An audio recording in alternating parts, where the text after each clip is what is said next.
Kıyametlik başıma şumoyadı koyver Molam yarım dilendi, koyver ağım yarım dilendi.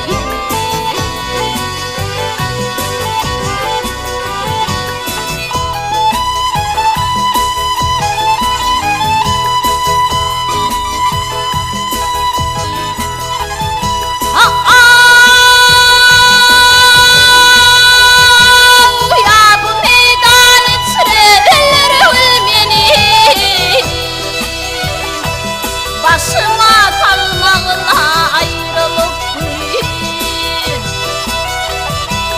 kıyametlik atam düşen beni koyver Molam yarım dilendi, koyver ağım yarım dilendi.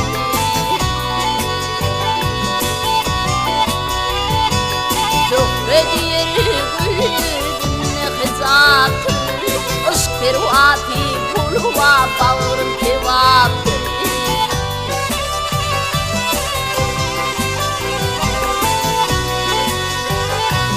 Bu ayrılık ölmeme sebeptir, koyver Molam yarım dilendi, koyver ağım yarım dilendi.